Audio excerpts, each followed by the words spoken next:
All right, welcome to this edition of Hockey Talk. Anyways, I wanted to bring up a couple things that came up during the 2024 NHL season. The NHL trades, the NHL All-Star Game, and the unfortunate discussion about the Winnipeg Jets falling below a small margin where they're not supposed to have fallen, and then it got to the point that an emergency meeting was called, and the NHL Commissioner Gary Bettman had to get involved, and it's to the point that the Winnipeg Jets hockey franchise and Winnipeg could be relocated to another city in a short time frame, unfortunately. But anyways, I want to get to the NHL trades. First of all, let's look at the Toronto Maple Leafs. Why in the name of tarnation would you ever consider of re-signing William Nylander? Before his contract had expired this season, just before Toronto re-signed him, the man was virtually useless on that ice. He wouldn't make plays. He only made plays every blue moon. He was mostly scared to go on the boards, get banged up, like how you're supposed to play in the NHL, which is usually required for you to do. He's scared to break his sweat. He's too scared to get his hair all messy and all out of place. Because do you know what's wrong with William Nylander? He's the international playboy. He's too busy worried about getting his fingernails broken. He's scared to break his sweat. He's scared to play hockey. And if that's the case, why in the hell would the Toronto Maple Leafs sign a nitwit like that? If I would have been the Toronto Maple Leafs, I would have been called an emergency meeting with his agent and his lawyers of talking about breaking his contract and trading him off, sending me on his merry way, and basically telling the other clubs, William Nylander is not the Toronto Maple Leafs worthwhile of investing because he's virtually useless on the ice. What do you see wrong with the Toronto Maple Leafs compared to the days when Dougie Gilmour was there? Back in the day when the Toronto Maple Leafs were playing hockey, they were playing hockey. Imagine something like Wendell Clark out there on the ice with the Toronto Maple Leafs players of today. He'd sit back and laugh at them. He's only saying good things during his interviews when you see him being interviewed as of right now is because he's being paid to say this stuff. When you look at Wendell Clark and you look at the teams at the Toronto Maple Leafs today, they're not even in Wendell Clark's league. They're not even in, they're nowhere near around his status, just like Doug Gilmour. The Toronto Maple Leafs today never ever played the game the way how Wendell Clark and Dougie Gilmour did it. It's just the way it is. Even look at the goaltender, they're Samsonov. Like, what is up with this? Trade him off. Why would you?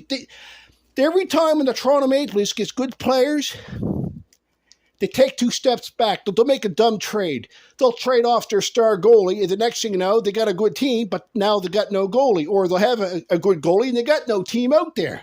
They're always been like that. It's not like the time when Toronto traded off Wendell Clark to the Quebec Nordiques for Matt Sundin. What a bad trade that was. What a waste of time. And when you look at the Toronto Maple Leafs back in the day, they played hockey. They were getting them banged up on the boards. They weren't scared to break a sweat. They weren't scared to draw blood and all this stuff. It was hockey.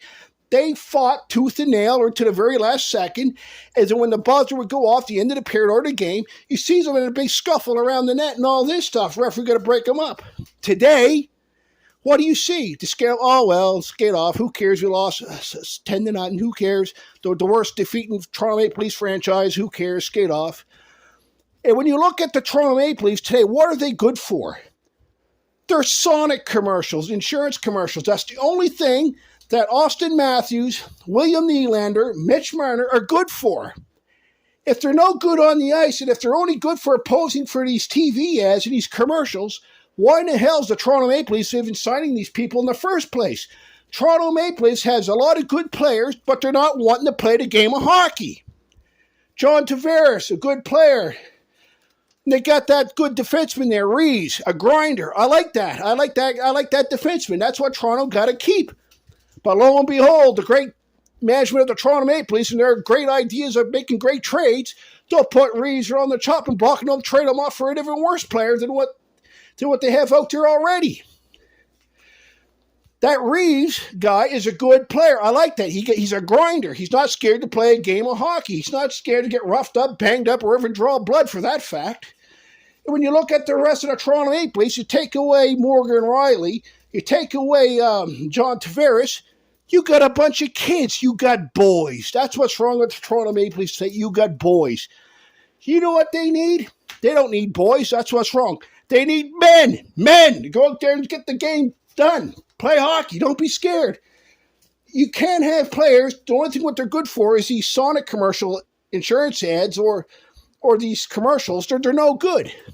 And if this is the only thing what they're good for, then the love of God, what needs to happen is the owners of the Toronto Maple Leafs needs to meet with Brendan Shanahan and call a serious meeting. You tell Brendan Shanahan, you're going to clean this crap up on the ice, what you signed and re-signed, or you're fired. Because if I was the owner of the Toronto Maple Leafs, I would fire Brendan Shanahan. As of right now, I pull him in, fire him, have one of your owners take over for the time being, and for the love of God, don't tell me that they're going to go back to Cliff Fletcher again. You got to find the right management who's going to run the Toronto Maple Leafs proper and who's not going to be scared to get rid of players because they're too scared to play the game of hockey. And the thing is, if these players that Toronto finds or scouts are too scared to play the game of hockey, when they call them up from the American Hockey League, the AHL, or whatever they come from, why ain't they sending them back when they're no good with the Toronto Maple Leafs? Why are they not sending them back? Because Toronto got a bunch of kids on the ice. Toronto only got 3 grown men on that ice playing hockey right now. John Tavares, Morgan Riley, and that Reeves guy. 3 good players at Toronto Maple Leafs. Other than that, they're not worth the paper they're written on. What I would do, I look at who re-signed William Nylander. Who the hell pulled him in this office and re-signed him? Because the person who re-signed William Nylander should be fired from the Toronto Maple Leafs Hockey Club. I fire them. Then I look at Austin Matthews, another one. Austin Matthews is a player who can pull a hell of a lot more stride and weight with the Toronto Maple Leafs hockey franchise, but he's not doing it because he's scared to make a sweat because he's a boy. He hasn't matured yet. That's what's wrong with the Toronto Maple Leafs. They don't mature. But anyways, let's go on to the trade with Sidney Crosby. Do you know what I think is going to happen? He's going to get traded. And do you know what team I think he's going to go to? Colorado Avalanche. Why is that? Because the NHL had come and gone with the Pittsburgh Penguins of rebuilding the team. The fans got tired. All right, let's move on to another team to give the Stanley Cup. Crosby knows that. Crosby's up there in the age for NHL player-wise. He's in his, mid to the late 30s now. That's usually when the NHL careers start winding down.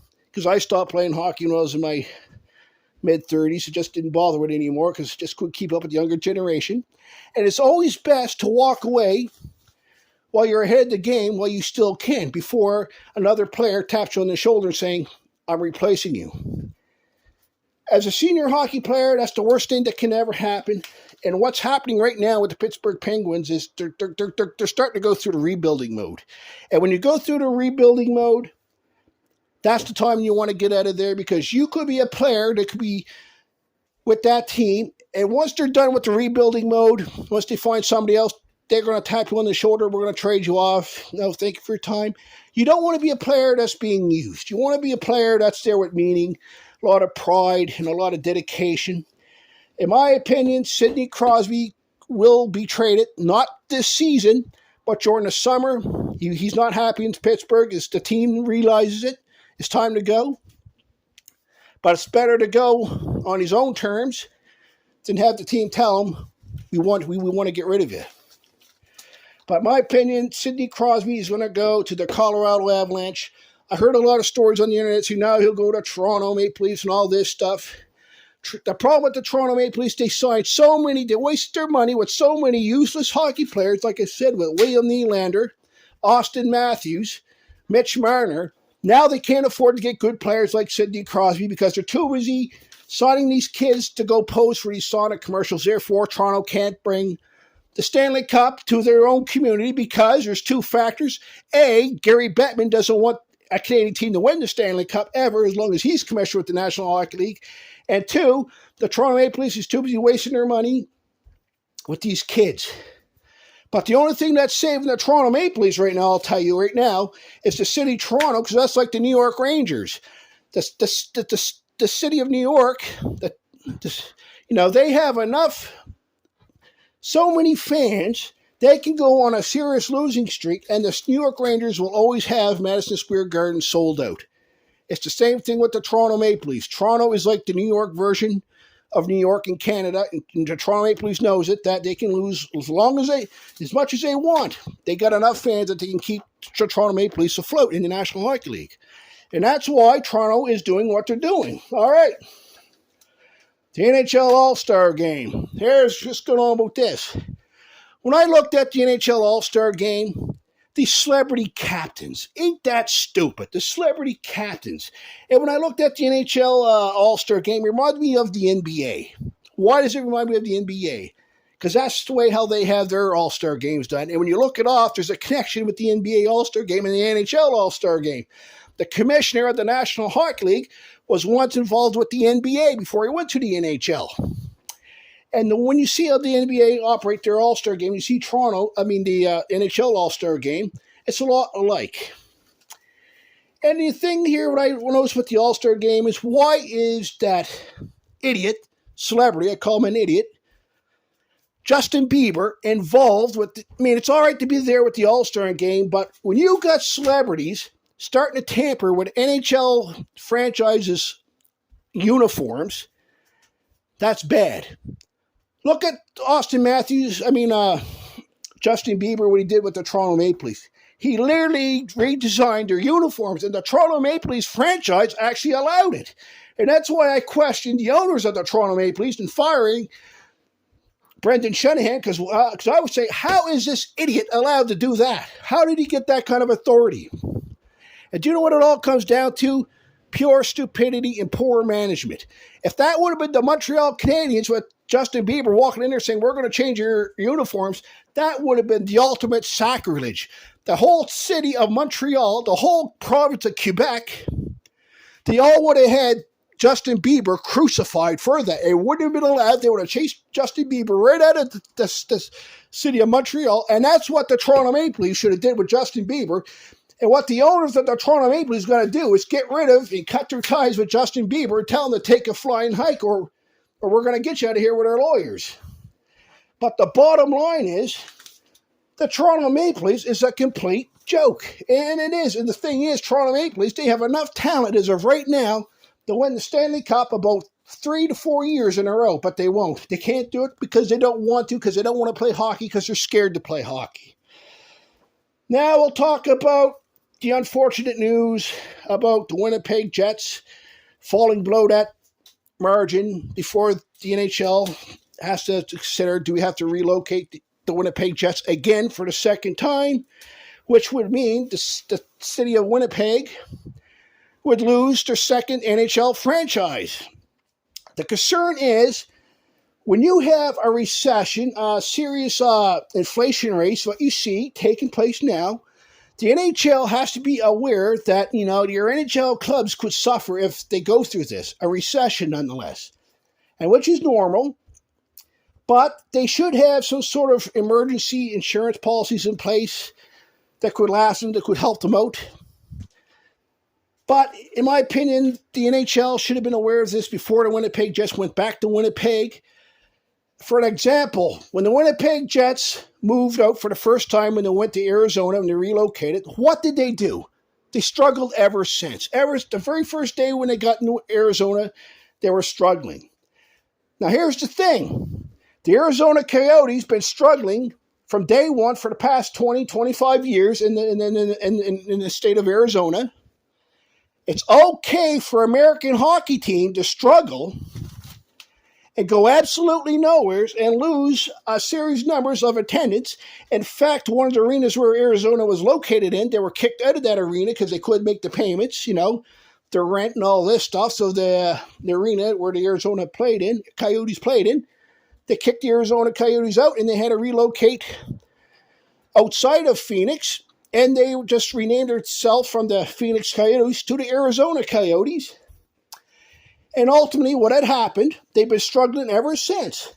But lo and behold, here's a Canadian franchise. Here's the Winnipeg Jets struggling suddenly because we have an inflation rate crisis and we're in a recession. In comes Gary Bettman, calling an emergency meeting. By God, let's relocate the team right quick.